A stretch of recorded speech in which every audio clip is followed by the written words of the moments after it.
हम बात करेंगे शिखर धवन की, जो लगातार अपनी फिटनेस पर ध्यान दे रहे हैं और जो रेस्ट टाइम उन्हें मिला है उसका भी पूरा फायदा उठा रहे हैं। इसके अलावा बात होगी श्रीलंका के उस दिग्गज बल्लेबाज की भी, जिनका मानना है कि विराट कोहली महान बनने की राह पर आगे बढ़ चुके हैं और इस मौजूदा दौर की अगर बात की जाए तो वो सबसे बेहतरीन खिलाड़ी हैं। लेकिन सबसे पहले बात करते हैं टीम इंडिया में रिजर्व ओपनर की। विराट कोहली वर्ल्ड कप के लिए टीम बना रहे हैं, ऑलमोस्ट वो अपनी टीम को फाइनल भी कर चुके हैं। लेकिन अब खबरें ये आ रही हैं कि ऑस्ट्रेलिया के खिलाफ वनडे सीरीज में लोकेश राहुल और अजिंक्य रहाणे को भी मौका दिया जा सकता है।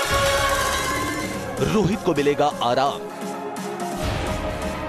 विराट थामेंगे फिर से कमान, रहाणे को मिलेगा आखिरी मौका,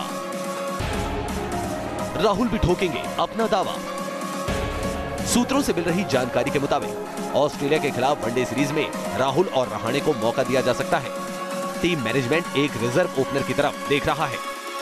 वहीं वनडे सीरीज में रोहित को आराम दिया जाएगा और विराट कोहली एक बार फिर से टीम इंडिया की कमान संभालेंगे। इसके साथ ही वनडे टीम से बाहर चल रहे अजिंक्य रहाणे को वर्ल्ड कप के लिए अपनी दावेदारी पेश करने का आखिरी मौका दिया जाएगा।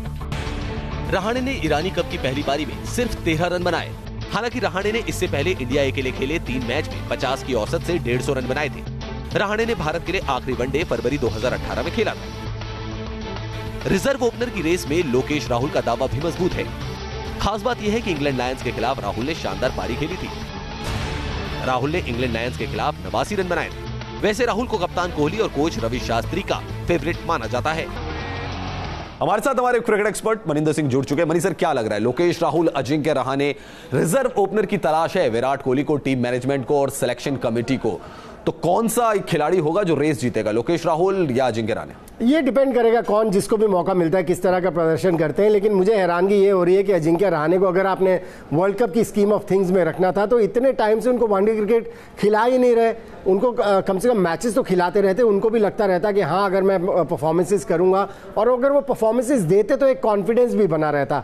लेकिन प्रॉब्ली इंग्लैंड में कंडीशंस कुछ इस तरह की होती है कि टेक्निकली जो साउंडर बैट्समैन है उसको ले जाना चाहते हैं और एक आजमा लेना चाहते हैं अजिंक्य रहाणे को। लेकिन केएल राहुल का जहां तक सवाल है, मेरे हिसाब से तो बहुत ही टैलेंटेड क्रिकेटर है। एक मेंटल ब्लॉक उनका हमने देखा है जो आ गया है, क्योंकि हमने इंग्लैंड में टेस्ट सीरीज से उनको देखा, उनको समझ नहीं आ रही थी कि उनको किस अंदाज में बैटिंग करनी है। सो ये काम मुझे लगता है कैप्टन और कोच का बढ़ता है, क्योंकि दोनों उनको बहुत पसंद करते हैं। और अगर ऐसा मेंटल ब्लॉक आ रहा है तो उसे खोलने का काम कैप्टन और कोच का बनता है। उनसे बात करते रहे, उन्हें बताएं कि उनसे क्या एक्सपेक्ट किया जाता है और जो उनका अंदाज है बैटिंग का उसमें जाके बैटिंग करे, बेफिक्र होकर बैटिंग करे, क्योंकि वही उनका अंदाज है।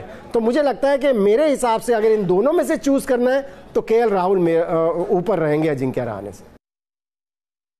मनी सर, चलिए इन दो खिलाड़ियों के बीच तो रेस है ही, लेकिन अगर टीम इंडिया में से ही चुनना हो कि जितने खिलाड़ियों को खिलाया था न्यूजीलैंड में या ऑस्ट्रेलिया के खिलाफ सीरीज में, वहां कोई ऐसा नाम आता है या इन दोनों के अलावा कोई ऐसा नाम है आपके जहन में जिसे ट्राई करना चाहिए भारतीय टीम को, क्योंकि ऑस्ट्रेलिया के खिलाफ 5 वनडे खेलने हैं? मेरे जहन में अंबाती रायडू का नाम आता है, क्योंकि उन्होंने T20 में भी जब अच्छा प्रदर्शन किया था, ओपन भी किया था, नंबर 3 पर भी खेले थे, हर पोजीशन पर उन्होंने रन बनाए थे। फिर इंडिया के लिए भी आपने जब उनको खिलाया, उनको नंबर 3 पर भी खिलाया, 4 पर भी खिलाया, उन्होंने रन्स बनाए हैं और कंसिस्टेंटली बनाए हैं। सो आई थिंक वो एक ऐसे खिलाड़ी है जिनको ट्राई किया जा सकता है, और अगर वो सफल साबित हो जाते हैं तो फिर आप एक ऋषभ पंत जैसे खिलाड़ी के ऊपर अपनी निगाहें डाल सकते हैं, जो कि मेरे हिसाब से गेम चेंजर है और उनको वर्ल्ड कप की टीम में होना चाहिए। लेकिन फिर सिलेक्टर्स, कोच और कैप्टन क्या सोच रहे हैं उनसे तो आप आर्ग्यू नहीं कर सकते। लेकिन अगर आप किसी खिलाड़ी का पूछ रहे हैं जो थर्ड ओपनर हो सकते हैं, मेरे हिसाब से अंबाती रायडू।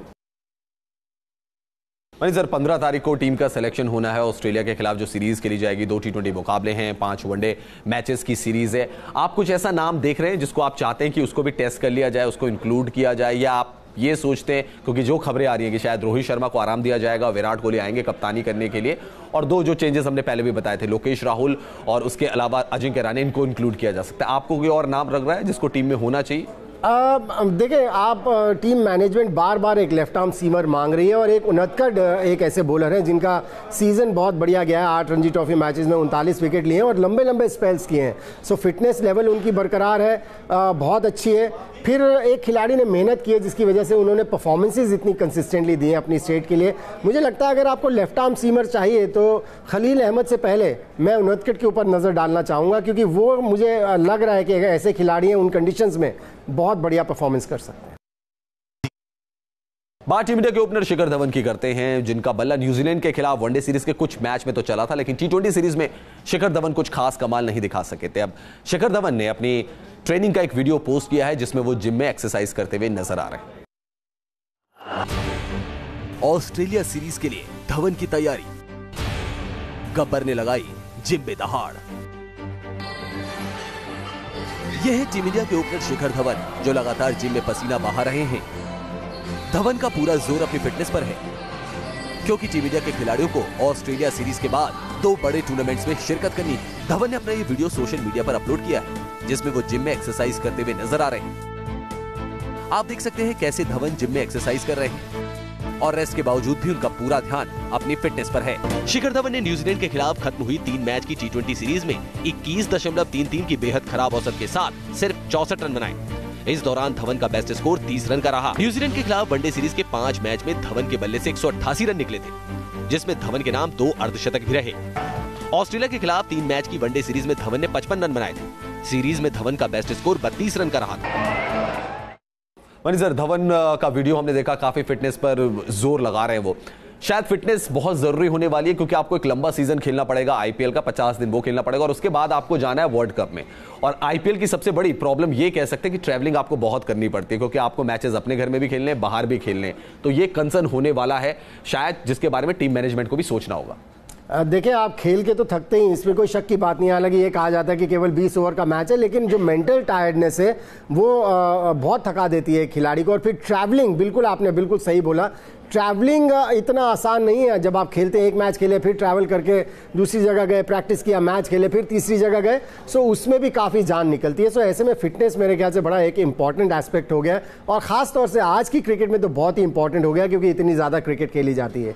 लेकिन जहाँ तक शिखर धवन का सवाल है, मुझे लगता है कि जो उनका स्किल है क्रिकेट, बैटिंग, ओपनिंग बैटिंग, उसके ऊपर भी तवज्जो देना, ध्यान देना बहुत ज़रूरी है। क्योंकि हमने देखा है कि अच्छी शुरुआत तो उनको मिलती है, कई मैचेस में उन्होंने अच्छी शुरुआत की, अच्छे 25-30 रन बनाए, 35 रन बनाए, लेकिन उसे बड़े स्कोर में तब्दील नहीं कर पाए। सो ऐसे में मुझे लगता है शिखर धवन को उसके ऊपर भी काम करने की ज़रूरत है। और जब आप विराट कोहली के साथ खेल रहे हैं, मेरे ख्याल से उससे बेहतर कोई भी नहीं बता सकता कि आपको किस तरह से अपने आप को अप्लाई करना है, और अगर स्टार्ट मिल गया तो उसे बड़े स्कोर में कैसे कन्वर्ट करना है। सो जो खिलाड़ी उसको कन्वर्ट नहीं कर पा रहे हैं एक अच्छे स्टार्ट को, उसको विराट कोहली के साथ ज़रूर बैठना चाहिए कि वो क्या करते हैं, कैसी प्रिपरेशंस करते हैं कि इतने लंबे लंबे स्कोर कंसिस्टेंटली लगाते हैं।